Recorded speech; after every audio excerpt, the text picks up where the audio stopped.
ये इंतखाबात कितने फ्री एंड फेयर होंगे, ये वो अहम सवाल है जिस पे इस वक्त सिर्फ पाकिस्तान में नहीं बल्कि पूरी दुनिया में बहस शुरू हो चुकी है कि 237 सीटों पे इलेक्शन हुआ और 223 सीटें यूनाइटेड फ्रंट ने जीत ली।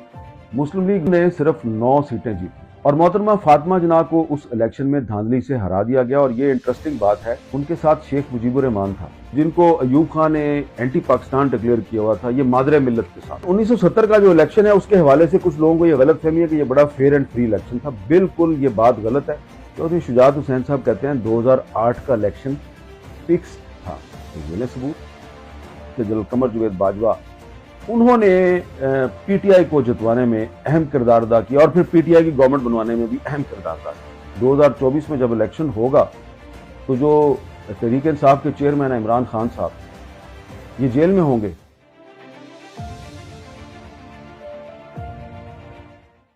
बिस्मिल्लाहिर्रहमानिर्रहीम, अस्सलाम वालेकुम। आप जानते हैं कि 8 फरवरी 2024 को पाकिस्तान में नए इंतखाबात का ऐलान कर दिया गया है। ये इंतखाबात कितने फ्री एंड फेयर होंगे, ये वो अहम सवाल है जिस पे इस वक्त सिर्फ पाकिस्तान में नहीं बल्कि पूरी दुनिया में बहस शुरू हो चुकी है। इस इलेक्शन का ताल्लुक पाकिस्तान में सिर्फ पॉलिटिकल स्टेबिलिटी के साथ नहीं बल्कि पाकिस्तान की इकोनॉमी के साथ भी है। ये इलेक्शन अगर फ्री एंड फेयर होगा तो पाकिस्तान में सियासी इस्तेहकाम भी आएगा और पाकिस्तान की मुईशत जो है उसमें भी बेहतरी के आसार पैदा होंगे। लिहाजा इस सवाल का जवाब जानने के लिए कि ये इलेक्शन कितना फ्री एंड फेयर होगा, हमारे पास जो इस वक्त एक वाहिद पैमाना है वो ये है कि हम पाकिस्तान की सियासी तारीख की रोशनी में ये जायजा लें कि ये इलेक्शन कितना फ्री एंड फेयर होगा। आपको शायद मालूम हो या ना हो कि पाकिस्तान जब 1947 में बना तो उसके बाद काफी साल तक पाकिस्तान में इंतखाबात नहीं हुए। जो पहला इलेक्शन हुआ पाकिस्तान बनने के बाद वो 1954 में 1954 में ईस्ट पाकिस्तान में हुआ था, जो कि अब बांग्लादेश बन चुका है। और इस इलेक्शन के नताइज थे जो वो बहुत ही हैरान कुन थे। ईस्ट पाकिस्तान की जो असम्बली थी, प्रोविंशियल असम्बली, उसकी 237 सीटें थी और 237 सीटों के लिए जब इलेक्शन हुआ तो मुस्लिम लीग के मुकाबले पे अवामी लीग जो है वो कुछ दीगर सियासी जमातों के साथ इत्तेहाद बनाकर सामने आई, जिसको जगतो फ्रंट कहा जाता था, यानी कि यूनाइटेड फ्रंट। तो 1954 का जो इलेक्शन था, जो पहला इलेक्शन था पाकिस्तान में, उसमें पाकिस्तान की जो बानी जमात है जिसने पाकिस्तान बनाया था, मुस्लिम लीग, उसका मुकाबला यूनाइटेड फ्रंट के साथ था। और आप ये सुन के हैरान होंगे कि 237 सीटों पे इलेक्शन हुआ और 223 सीटें यूनाइटेड फ्रंट ने जीत ली। मुस्लिम लीग ने सिर्फ 9 सीटें जीती। ये इलेक्शन जनाब हुआ अप्रैल 1954 में और हुकूमत बनी जिसके चीफ मिनिस्टर बने ए के फजलुल हक साहब। ये वही ए के फजलुल हक साहब है जिन्होंने 23 मार्च 1940 को लाहौर में करारदाद लाहौर पेश की थी, जो करारदाद पाकिस्तान भी कहलाती है। और इनका ताल्लुक मुस्लिम लीग से नहीं था, ये कृषक श्रमिक पार्टी थी, उसके प्लेटफॉर्म से ये जीते थे और उन्होंने अलायंस किया था अवामी लीग के साथ।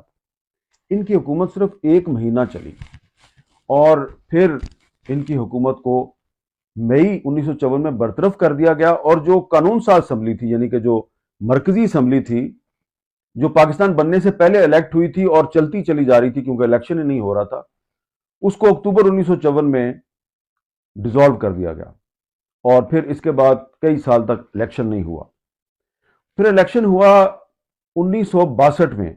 1962 का जो सदारती आइन था, जो जनरल अयूब खान ने पाकिस्तान में नाफिज किया था, उसकी बुनियाद पर पाकिस्तान में BD system, basic democracies system मुतारफ करवाया गया और एक इलेक्शन हुआ, असम्बलियां बनी, लेकिन वो ज़्यादा अरसा ना चली, ना उनकी कोई क्रेडिबिलिटी थी। और इसलिए जो ईस्ट पाकिस्तान था, यानी कि मशरकी पाकिस्तान, वहां पे अलहदगी के रुझानात भी पैदा हो गए। फिर एक और इलेक्शन हुआ, वो भी एक सदारती इलेक्शन था जो 1965 में जनरल अयूब खान ने लड़ा इलेक्शन। उनके मुकाबले पे मोहतरमा फातिमा जना थी और मोहतरमा फातिमा जना को उस इलेक्शन में धांधली से हरा दिया गया। और ये इंटरेस्टिंग बात है कि मोहतरमा फातिमा जना के साथ कौन कौन लोग थे। उनके साथ शेख मुजीबुर रहमान था, जिसने बाद में बांग्लादेश बनाया, वो उनका ईस्ट पाकिस्तान में चीफ पोलिंग एजेंट था। मोहतरमा फातिमा जना के साथ और कौन लोग थे? उनके साथ थे जी नवाब खैर बख्श मरी साहब, जिन पर बाद में इल्ज़ाम लगाया कि वो बलूचिस्तान की अलहदगी की तहरीक चला रहे हैं। उनके साथ खान अब्दुल वली खान साहब थे, बाचा खान साहब थे। ये सारे लोग जिनको अयूब खान ने एंटी पाकिस्तान डिक्लेयर किया हुआ था, ये मादरे मिल्लत के साथ थे। बहरहाल मादरे मिल्लत 1965 का इलेक्शन हार गई। इसके बाद जो पहला जनरल इलेक्शन हुआ जी पाकिस्तान में, ये हुआ जी 1970 में। और इस इलेक्शन में जो पाकिस्तान की जो मिलिट्री गवर्नमेंट थी, उसका ख्याल था कि वो कुछ पैसे खर्च करेंगे और कुछ जो राइटिस्ट पार्टियां हैं उनका अलायंस बनाएंगे और वो इलेक्शन जीत जाएंगी। और इस मकसद के लिए एक सेल भी बनाया गया और उस सेल को हेड कर रहे थे मेजर जनरल गुलाम उमर साहब, और उन्होंने बाकायदा पैसे बांटे। लेकिन फिर क्या हुआ कि इलेक्शन में जो नतायज आए तो उन्होंने तो जनरल याहिया खान की हुकूमत को चुकरा के रख दिया। अवामी लीग जो है उसने ईस्ट पाकिस्तान में स्वीप किया और पाकिस्तान पीपल्स पार्टी जो है उसने सिंध में और पंजाब में स्वीप किया।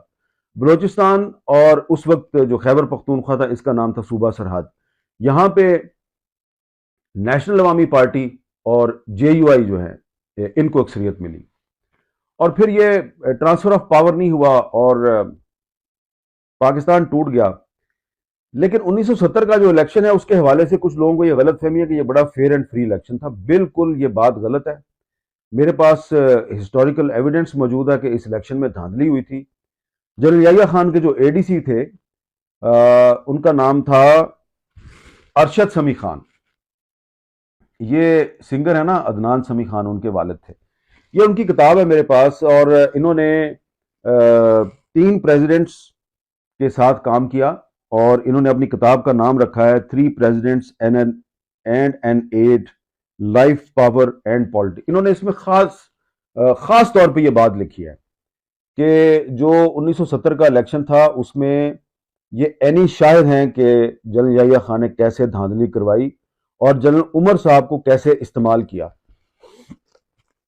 अगर कोई सारी किताब नहीं पढ़ना चाहता और उसको सिर्फ वो पेजेस चाहिए जहां पे धांधली का एतराफ किया गया, तो वो पेज 131 है।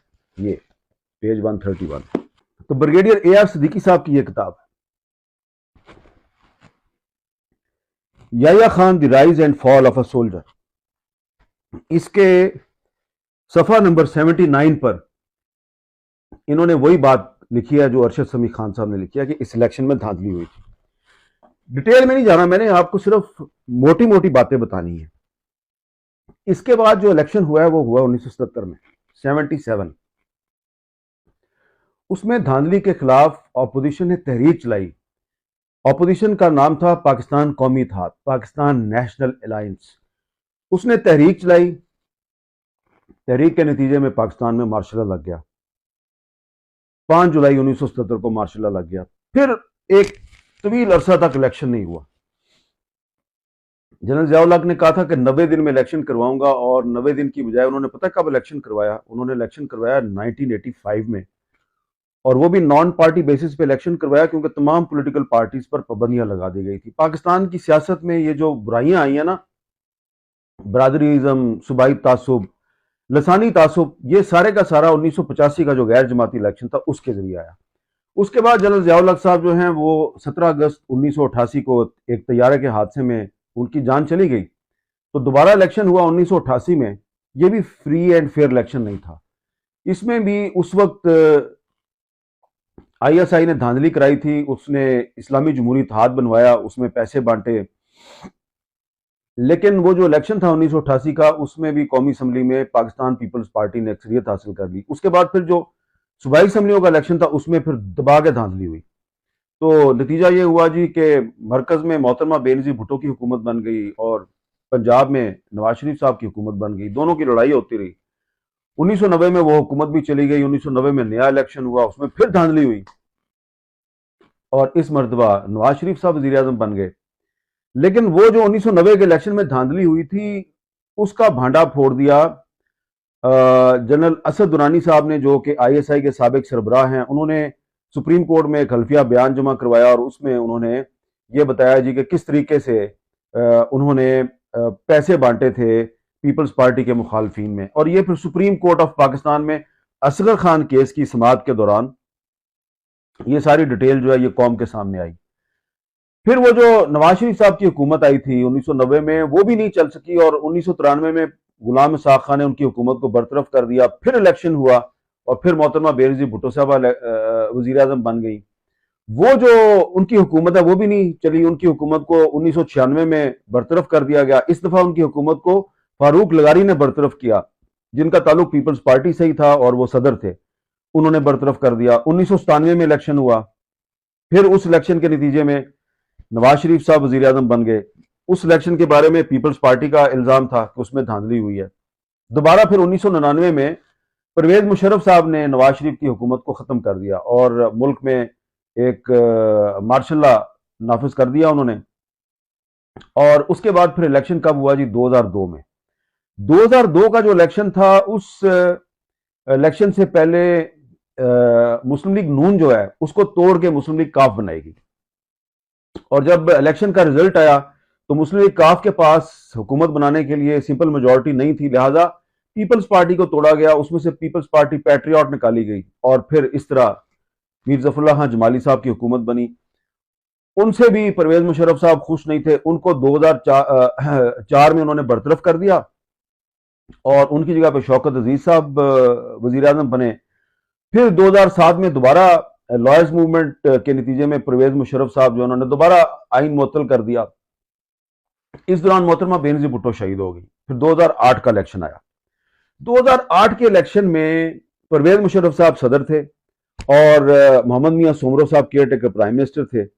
और जो इलेक्शन था, उस इलेक्शन के बारे में गवाही पता किसने दी? चौधरी शुजात हुसैन ने। चौधरी शुजात हुसैन साहब कहते हैं 2008 का इलेक्शन फिक्स्ड था, उसमें धांधली हुई। 2002 में परवेज मुशर्रफ ने उनकी पार्टी मुस्लिम लीग काफ को जिताने के लिए धांधली की। 2008 में परवेज मुशर्रफ ने मुस्लिम लीग काफ को हरवाने के लिए धांधली की। अब आप सबूत मांगेंगे तो ये ले सबूत।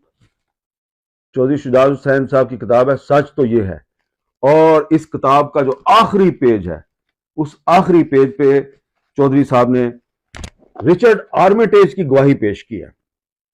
एक अमेरिकन ऑफिशियल थे जिन्होंने चौधरी साहब को बताया कि जनाब, आपको हरवाने के लिए परवेज मुशर्रफ ने और तारिक अजीज ने धांधली की थी और इसमें हमारी भी मर्जी शामिल थी, क्योंकि हम उस इलेक्शन को क्रेडिबिलिटी देना चाहते थे। 2008 के इलेक्शन को क्रेडिबिलिटी देने के लिए काफ लीग के कुछ जो बड़े नाम थे उनको हरवा दिया गया। अब आ जाइए 2013 के इलेक्शन पे। 2013 के इलेक्शन के नतीजे में नवाज शरीफ साहब वजीर आजम बने थे। उस इलेक्शन पे इमरान खान साहब ने इल्जाम लगाया कि उसमें धांधली हुई है। और फिर उसके बाद 2018 में इलेक्शन हुआ। 2018 के इलेक्शन के नतीजे में इमरान खान साहब वजीर आजम बन गए और मुस्लिम लीग नून और पीपल्स पार्टी ने इल्जाम लगाया कि जी इसमें धांधली हुई है। और 2018 के इलेक्शन में आपको याद है कि जो नवाज शरीफ साहब हैं उनको नाअहल करार दे दिया था सुप्रीम कोर्ट ने और वो जेल में थे। और इसलिए ये कहा जाता है कि जी 2018 का जो इलेक्शन था उसमें उस वक्त के जो आर्मी चीफ थे जनरल कमर जवेद बाजवा, उन्होंने पीटीआई को जितवाने में अहम किरदार अदा किया और फिर पीटीआई की गवर्नमेंट बनवाने में भी अहम किरदार अदा किया। ये मैंने आपको कहानी बताई है 1954 से लेके और 2018 तक जितने भी इलेक्शन हुए उसमें धांधली हुई। और इन इलेक्शनों में जो इंटेलिजेंस एजेंसीज हैं, इनका किरदार जो है वो हिस्टोरिकल एविडेंस के जरिए आपके सामने मौजूद है। सुप्रीम कोर्ट की प्रोसीडिंग्स, सुप्रीम कोर्ट के फैसलों की सूरत में आपके सामने मौजूद है। और अब इसी सुप्रीम कोर्ट ने सदर पाकिस्तान डॉक्टर आरिफ अलवी और चीफ इलेक्शन कमिश्नर जो हैं सुल्तान सिकंदर राजा, इनमें इत्तेफाक राय करवा दिया कि भाई आप इलेक्शन करवाएं। और इन दोनों ने मिलकर 8 फरवरी 2024 को इलेक्शन का ऐलान कर दिया है। अब आपको जो मैंने तारीख बताई है, इस तारीख की रोशनी में आप फैसला कर लें कि ये इलेक्शन जो है ये कितना फ्री एंड फेयर होगा। तो लगता यही है कि जिस तरह 2018 के इलेक्शन से पहले नवाज शरीफ साहब को जेल में डाल दिया गया, वो इलेक्शन में हिस्सा लेने के लिए नाअहल करार दे दिए गए, इसी तरह 2024 में जब इलेक्शन होगा तो जो तहरीक इंसाफ के चेयरमैन है इमरान खान साहब, ये जेल में होंगे और हो सकता है कि इनको डिस्क्वालीफाई कर दिया जाए, जिस तरह के 2018 में नवाज शरीफ साहब को किया गया था। लेकिन ये जो 2024 का इलेक्शन होगा, इसमें सिर्फ -1 नहीं होगा, इसमें -2 या -3 भी हो सकता है। कुछ और लोग हैं वो भी माइनस हो जाएंगे, हो सकता है कि उनको डिस्क्वालीफाई ना किया जाए, वो इलेक्शन हार जाए या उनको इलेक्शन हरवा दिया जाए। तो बड़ा सरप्राइजिंग होगा 8 फरवरी 2024 का इलेक्शन। और जिस तरह के पाकिस्तान की तारीख में कभी भी कोई इलेक्शन फ्री एंड फेयर नहीं हुआ, तो तारीख यही बताती है कि अगला इलेक्शन भी फ्री एंड फेयर नहीं होगा। अगर इस इलेक्शन में तहरीक इंसाफ को बिल्कुल ही हिस्सा ना लेने दिया गया तो फिर तो इस इलेक्शन की बिल्कुल कोई क्रेडिबिलिटी नहीं रहेगी। लेकिन इम्कान यही है और दुआ भी यही करनी चाहिए आपको कि तहरीक इंसाफ को इस इलेक्शन से मुकम्मल तौर पे बाहर ना किया जाए, वरना फिर ये इलेक्शन तो नहीं होगा ना, ये तो सिलेक्शन होगी। लेकिन अगर तहरीक इंसाफ ने हिस्सा लिया भी तो इस इलेक्शन का जो रिजल्ट है वो 2008 के इलेक्शन से मिलता जुलता होगा, क्योंकि 2008 में इलेक्शन को क्रेडिबिलिटी देने के लिए जो 2002 की जो विनर पार्टी थी काफ लीग, उसके अहम लोगों को हरवाया गया। तो ये जो होगा ना जी 2024 का इलेक्शन, इस इलेक्शन को क्रेडिबिलिटी देने के लिए जो मुस्लिम लीग नून और पाकिस्तान पीपल्स पार्टी के कुछ अहम नाम हैं उनको भी हरवा दिया जाएगा या वो हार जाएंगे, और इसके नतीजे में एक असम्बली बनेगी, एक मिक्स्ड असम्बली होगी जिसमें शायद क्लियर मेजॉरिटी किसी के पास ना हो। और अगर इलेक्शन फ्री एंड फेयर ना हुआ तो यकीनन फौरी तौर पर पाकिस्तान में पॉलिटिकल स्टेबिलिटी भी नहीं आएगी। तो बजाय इस बात के कि मैं आपको कहूं कि जी 2024 के इलेक्शन में धांधली हो जाएगी, मैं ये नहीं कह रहा। मैं आपको पाकिस्तान की तारीख की रोशनी में बता रहा हूं कि पाकिस्तान की तारीख में जो भी इलेक्शन हुआ उसमें धांधली हुई, और इसलिए जो 2024 में जो इलेक्शन होना है 8 फरवरी के दिन, उसकी फेयरनेस के बारे में कुछ ज्यादा उम्मीद आपको नहीं रखनी चाहिए। इजाजत दीजिए, अल्लाह हाफिज।